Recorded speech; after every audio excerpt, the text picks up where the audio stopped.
Hi everybody, Levi Clay here, and I'm back again to do another lesson on improvisation, on helping you develop your phrasing, on helping you develop a sense of harmony when playing, and to overall improve your sense of fretboard knowledge, obviously a very important aspect of being a modern improvising guitar player. And this lesson actually comes at the request of one of my patrons on patreon.com. Patrick has requested that I do a series on this type of thing, and I'm more than happy to help those guys out. So Patrick, this one's for you. And if anybody would like to join Patrick on Patreon, link below as always. So how are we going to tackle this? And what is it exactly that Patrick's talking about? Well, Patrick is one of those players, I'm sure you're familiar with this world of playing, where he feels stuck in a box. He spent many, many years using the pentatonic scale and using it just as a pattern. And then perhaps a little bit of what he describes as Aeolian noodling, so playing with the minor scale. But aside from that, he feels kind of lost. And that's an easy position to find yourself in as a guitar player, for obvious reasons. When you think about it logically, so much music can be found within the pentatonic scale, so much of your favourite music, that there's never really any incentive to break past that. The same could be said of things like power chords. I remember when I was a young lad learning the guitar and I learned power chords, I didn't feel the need to learn any other chords because all of the music that I was listening to, all the heavy metal that I was into, only used those chords. It took me many, many, many years to even learn a C major chord because there was little use for it in terms of what I was interested in. Obviously, that frustration can come in when you move into that world of going beyond those initial influences and you're underprepared in terms of fretboard knowledge or theory application or even technique. So this is aiming to help you break out of that. Now, Patrick has been working on triads, something that I'm a big advocate of, playing closed voice triads and open voice triads all over the neck and really getting to grips with the sound of chords. I've covered this in I'm sure I've done it in some YouTube videos, but I go into a lot more detail in some of my books, Country Guitar for Beginners or Country Guitar Soloing Techniques. But in essence, these closed voice triads,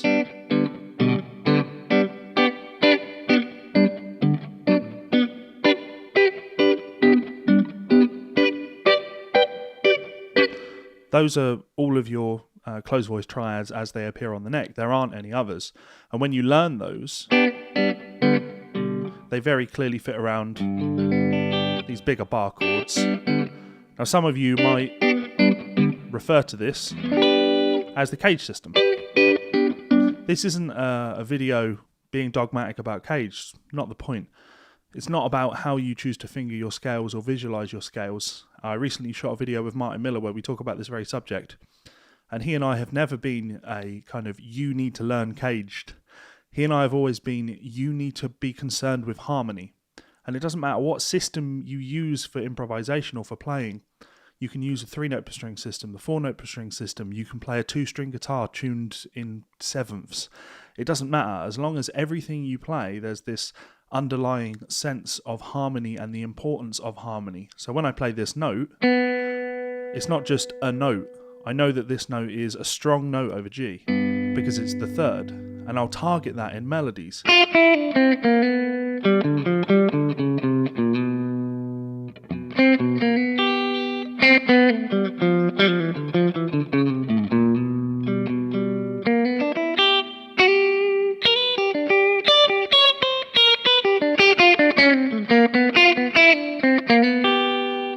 So that third is being used in a way where it serves its purpose. And no matter where I go, that sound I'm in control of. I can use that sound. So how does this all tie into triads and creating melodies? Well, I'm going to give you a song to look at. That song is Together Again by Buck Owens. I often cover this actually with a lot of my students because obviously I teach on Skype. And Together Again is a great tune to look at for developing your ability to outline simple harmony because it's a country tune, but it's a pop chord progression. It's in D. It's a D major to a G major to an A major to a D. that goes round and round. So you could look at that and say, well, this is all in the key of D major, therefore I can just solo over it using D major.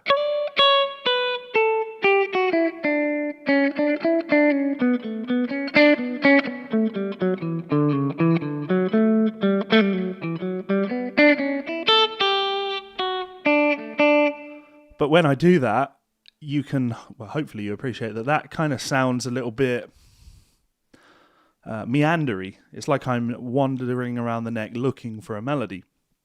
That's not the most effective way to play over something like that, and it's certainly not stylistically the best way to play over that. So we're going to look at triads, right? So if we take D major as our first chord, we'd have a D major open chord here. You'll notice I'm putting chord diagrams on screen. Now if I see this as coming out of this C shape caged position, from within that I can see my triads.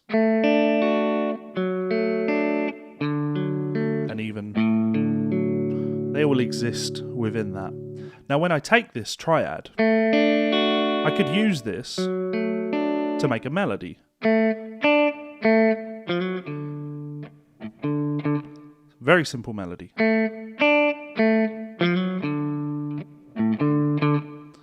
Kind of uninspired. Don't worry, we will make these more interesting as we go along. Now the thing I've done to that to make it already more than just playing a triad is I've approached the third of the chord, F sharp, from the flat third. And it was just a slide like that. Now I'll always do that no matter where I am. Suddenly that sounds like a melody, right?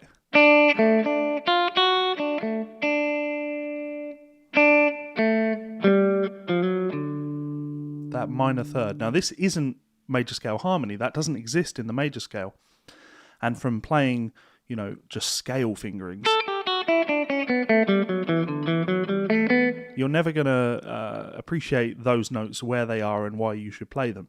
This is going to help to get those in there, so when you are improvising using, you know, bigger scales, you will automatically use those notes. So when I'm practicing my triads, I'm always aware of where that minor to major third is.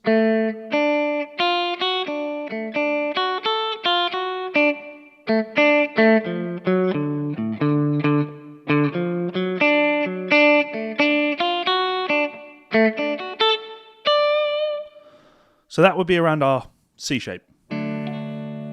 We could then do the same around our A shape, so our triads. This is actually transitioning into the G shape, but those are your open voice triads. You could stay within position if you liked, and you could play, but then we'd need to play a melodic arpeggio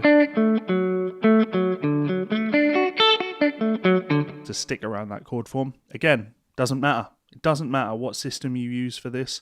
It's the thought process behind it. It's the way that you interpret the information. It's why you're doing it, not how you're doing it. So within that triad, I could play on the bottom, or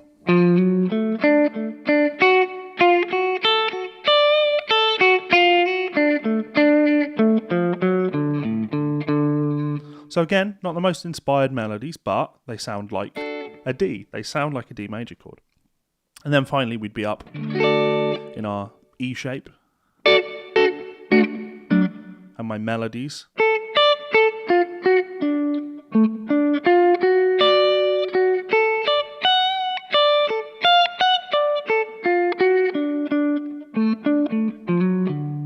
So just getting familiar with the notes of the arpeggio and where that minor third is.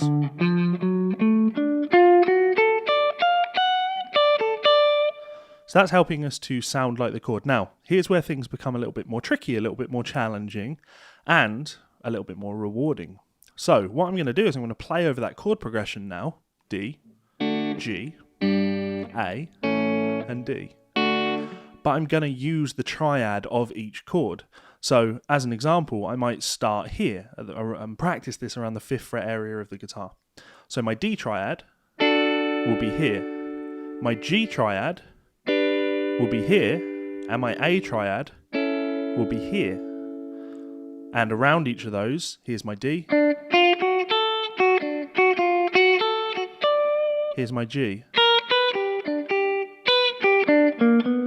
here's my A, back to my D.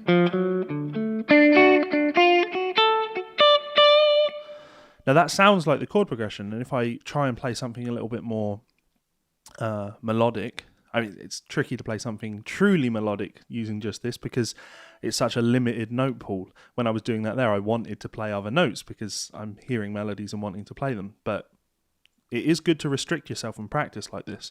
So I'm going to play just around this kind of area of the neck and outline those chord progressions. So here's D.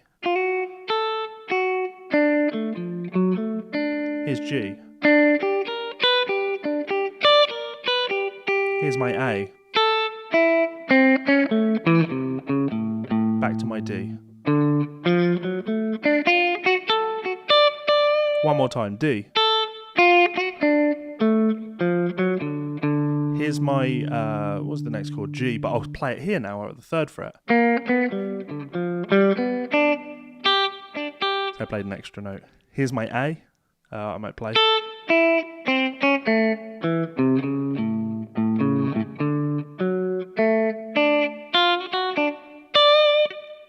So as I say, not the most inspired melodies, but good exercises. Now you can limit yourself to playing just on 3 strings. Again, this is fine. This is an acceptable way of practicing this.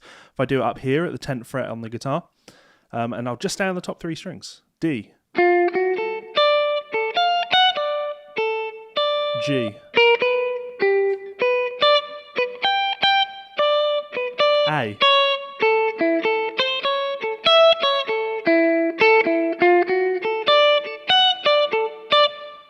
so that's me just playing around those melodies, just playing around those chords, using the triads. And again, it's not brilliant, it's not perfect, it's not your end result, but it's just as valid as going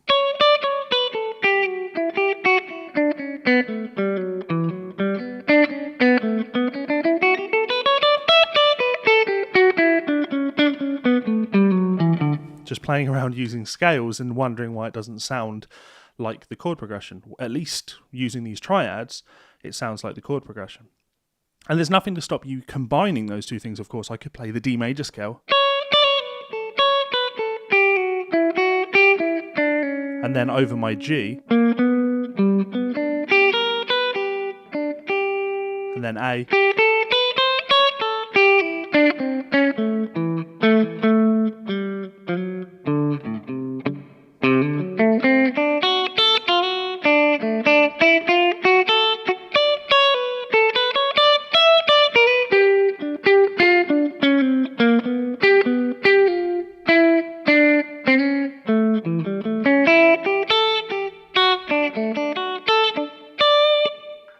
Not the most inspired melodies again, and I play too many other notes because that's me. Anyway, so once you're comfortable with that, just playing these triads, your next step is to understand, and here's really the kind of breaking brain part. There is a connection between triads and arpeggios, and there's a connection between triads and scales, pentatonic scales, major scales, even the chromatic scale. There's lots of connections between these two things. So what exactly do I mean by that? Well, if we jump back to playing D. Okay, on screen now you can see the chord, or the triad. Sorry for that minor third. Okay, now the first 2 notes of that are D and F sharp, or the root and the 3rd. But I know from improvising, from practice, from study, and from using my ear that I can always connect these 2 notes by going, or here's the wacky one. I could even do this if I wanted to.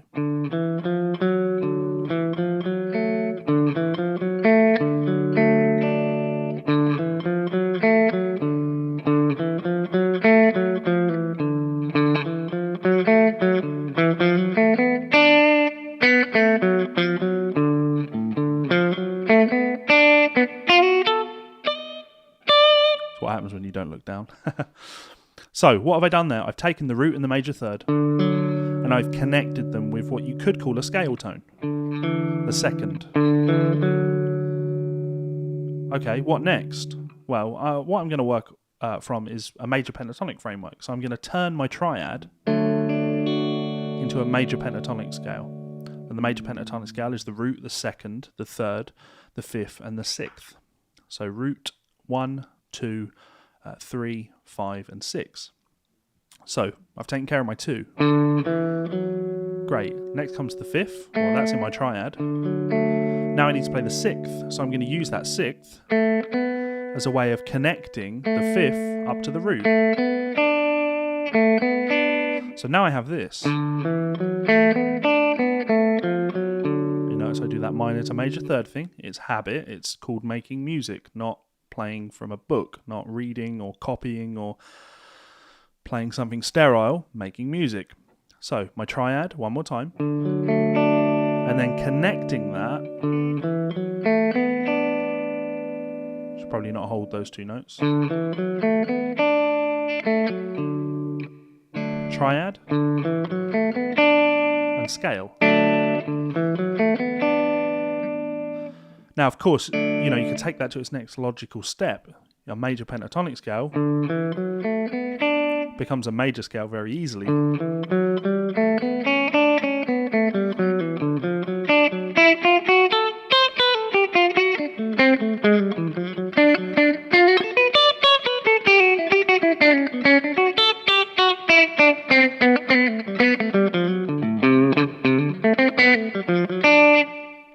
Bit of major scale, bit of mixolydian in there. Again, all fine, as long as it sounds like music, right?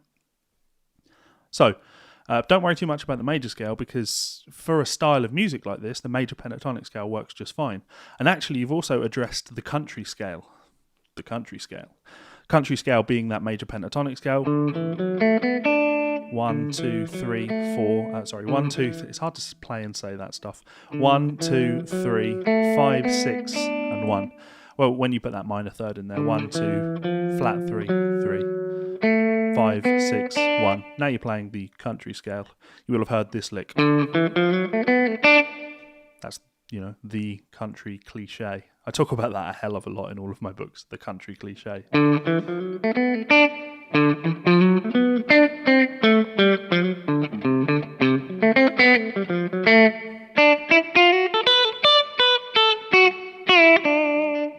Play a melody like that. Melodies are always best, right? So now we've got that country scale. Now, of course, I can do that in every possible triad position. So when I'm playing here, my triad, instead of playing 1, 3, 5, 1, becomes 1, 2, 3, 5, 6, and 1. Again, 1, 2, 3, 5, 6, and then 1. So now I've got scale.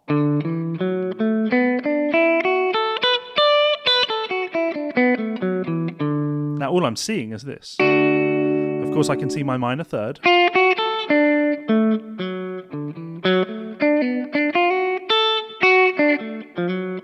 But when you analyse what I play, I tend to play the notes of the triad more, because those are the important notes, those are the strong notes on the chord.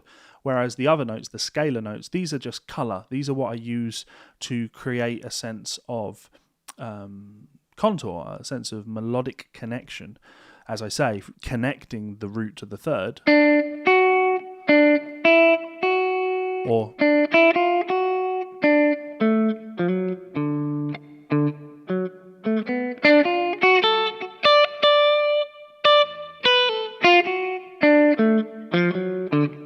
playing around that triad form. So that's around that A shape or shape 4 or however you want to think of it. Again, not about caged, about harmonic perspective.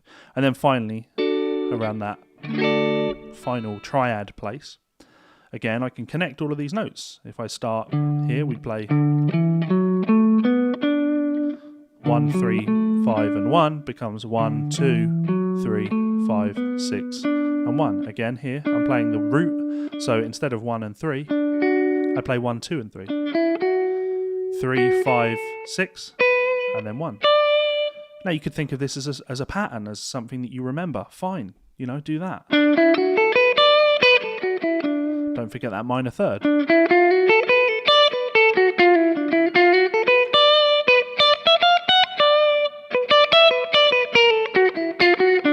Played another chromatic note in there. Let's not talk about that. Pretend that didn't happen. Not because it was bad, but because, we don't want to make things more confusing than they need to be.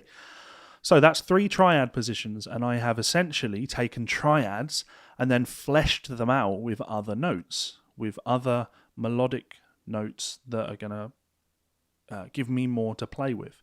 Now when I play over Together Again,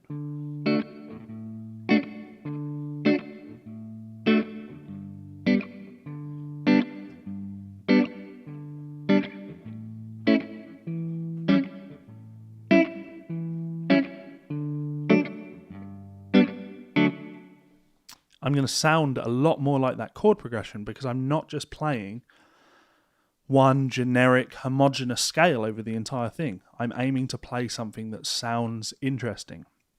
So I will just do that for you now. So that would sound like this. 1, 2, 3, 4.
That'll do. Words to that effect.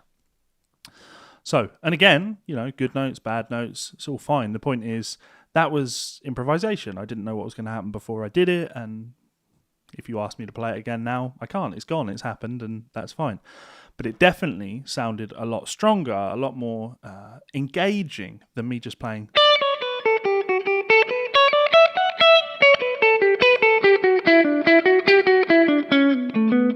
Or all that. That was bad. Let's pretend that didn't happen. Who would want to do that on a song like this? Not me. Not just because I can't. Anyway, so that is kind of step 1 in developing your ability to create melodies using triads. Using a song like Together Again is a great way of doing that because it's simple chord progressions. Now, as a kind of bonus thing, not that we need to go through it all, you could do exactly the same thing using a blues, right? If you're not a pop player or a country player, if you're taking a blues in G,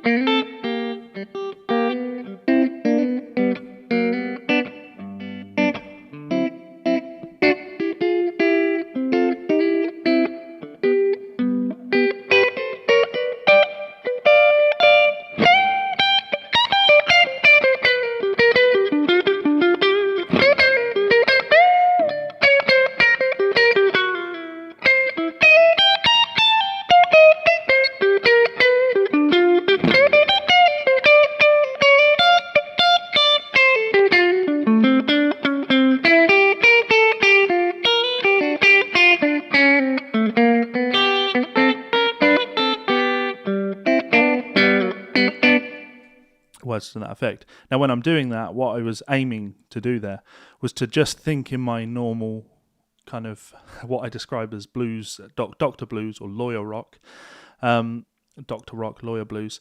I'm just thinking my usual G minor pentatonic,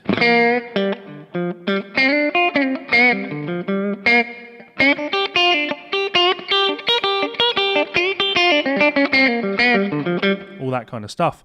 But when the chord changes to C, I'm just focusing on playing the C triad. And back to my G.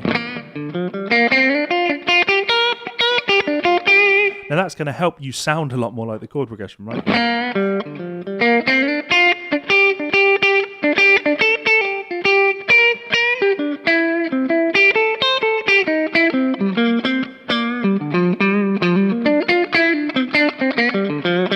And of course, when the chord goes to D, C, to the G.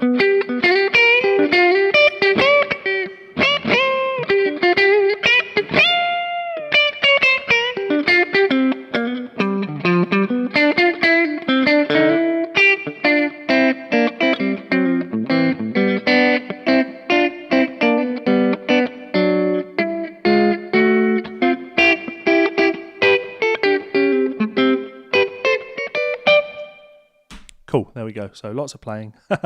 Hopefully you enjoyed some of that. And if not, of course, I apologise profusely. Finally, just have to say a huge thank you to these people over here. These guys are my Patreon supporters. You can see Patrick's name on there. So as I said, this lesson goes out to Patrick. But of course, this lesson goes out to all of my Patreon supporters and anyone that's subscribed to me on YouTube. You know, I do appreciate your support. But these guys have thrown down that sweet, sweet Skrilla. And that helps to keep the channel going. So thank you very much, guys. These guys all support me at $10 or more. And yeah, as I keep saying, I really do appreciate that.